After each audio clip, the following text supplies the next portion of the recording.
இன்றைக்கி அமாவாசைக்காக காலையிலேயே சமையல் வேலையை ஸ்டார்ட் பண்ணியாச்சு. அதுக்கு முதல்ல கிச்சன் மேடையெல்லாம் நல்லா க்ளீன் பண்ணிவிட்டு, அடுப்பெல்லாம் நல்லா துடைச்சிட்டு, ஸ்டாண்டெல்லாம் கழுவி மஞ்சள் குங்குமம் வச்சாச்சு நல்லா மங்களகரமாக. அதுக்கப்புறம் ஃபஸ்ட்டு டீ போட்டு குடிச்சிடலான்ட்டு டீ போட்டு குடிச்சிட்டோம். இன்றைக்கி வந்து டிஃபன் கிடையாது, அதனால் ஒரு வழியாக சாதமே வச்சாச்சு. சமைச்சிட்டு விரதம் விட்டுக்கலாம் அப்படின்னு சொல்லிட்டு கத்திரிக்காய், முருங்கைக்காய், மாங்காய்லாம் போட்டு சாம்பார், வாழைக்காய் வறுத்துட்டு வடை, பாயாசம், அப்பளம் இதுதான் இன்றைக்கி செஞ்சது. அகத்திக்கீரை வாங்கிட்டு வர சொன்னேன், ஆனால் அகத்திக்கீரை வந்து கிடைக்கலன்னு வந்துட்டாங்க. சரி பரவாயில்ல, இருக்கிற காய்கறியே போதும். சாம்பாரில் நிறையா காய்கறிகள் தான் போட்டிருந்தேன், அதுவே போதும். காலையில் டீ எல்லாம் போட்டு குடிச்சிட்டு நான் வந்து வீடெல்லாம் பெருக்கிட்டு வீடு மாப் போட்டுட்ருந்தேன்.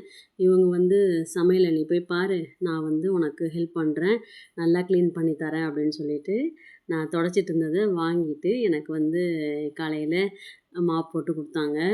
சரி வேண்டாங்கன்னு சொன்னேன், கேட்கல. இல்லைப்பா நீ போய் சமையல் வேலையை பாரு, நான் வந்து இதை பண்ணி கொடுத்துட்றேன் அப்படின்னு சொல்லிட்டு நல்லா ஏலக்காய், மஞ்சள் தூள், அப்புறம் கல் உப்பெல்லாம் போட்டு சூப்பராக வீடை க்ளீன் பண்ணி கொடுத்துட்டாங்க. எனக்கு வந்து ஒரு பெரிய வேலை மிச்சமாயிடுச்சு.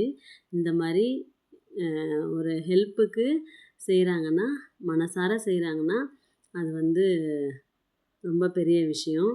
எவ்வளோ பெரிய வேலையில் இருந்தாலும் இவங்க வந்து இன்றைக்கி பண்ணது வந்து எனக்கு ரொம்ப ஈஸியாகவும் இருந்துச்சு, சந்தோஷமாகவும் இருந்தது.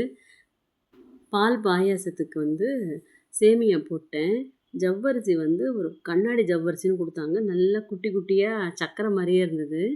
அப்புறம் அந்த ஜவ்வரிசியும் போட்டு நல்லா ஒரு பாயாசம் வச்சாச்சு. நிறைய முந்திரி பருப்பெல்லாம் எண்ணெயில் வறுத்து கொட்டி நல்லா இருந்துச்சு. அப்புறம் கொஞ்சமாக தான் வடைக்கு உளுந்து ஊற வச்சுருந்தேன். வடை நல்லா புசு புசுன்னு வந்துச்சு, நல்லா இருந்துச்சு வடை. வடை சுட்டு முடித்ததுக்கப்புறமா அந்த எண்ணெயிலேயே அப்பளத்தையும் பொரித்து எடுத்தாச்சு. அவ்வளோதான், வேலை சூப்பராக முடிஞ்சிச்சு சீக்கிரமாக. அமாவாசைக்கு வந்து கோலம் போட மாட்டாங்க வாசலில், அதனால் இன்றைக்கி வந்து கோலம் போடலை. ஏன்னா பெரியவங்க முன்னோர்கள் வந்து வாசலில் நிற்பாங்க, அது வந்து அந்த கோலம் ஒரு தடையாக இருக்கும் அப்படின்னு சொல்லுவாங்க. சாயந்தரம் சாமி கும்பிடும்போது வீட்டில் நம்ம விளக்கேற்றி சாமி கும்பிடும்போது வாசலில் கோலம் போட்டு கலர் அடிச்சுக்கலாம் அப்படின்னு சொல்லிட்டு காலையில் வாசப்படியெல்லாம் தொடச்சி மட்டும் விட்டாச்சு. அவ்வளோதாங்க, நம்ம வீட்டில் சூப்பராக அமாவாசை சமையல் முடிஞ்சிச்சு. வாங்க என்னென்னு பார்க்கலாம்.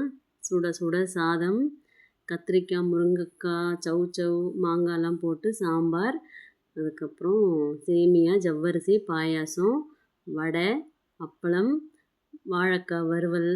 இதாங்க இன்றைக்கி நம்ம வீட்டில் குட்டி சமையல் அமாவாசை சாப்பாடு. உங்கள் வீட்டிலலாம் அமாவாசை சாமி கும்பிட்டிங்களா? ஓகே, பாய். நெக்ஸ்ட் வீடியோவில் பார்க்கலாம்.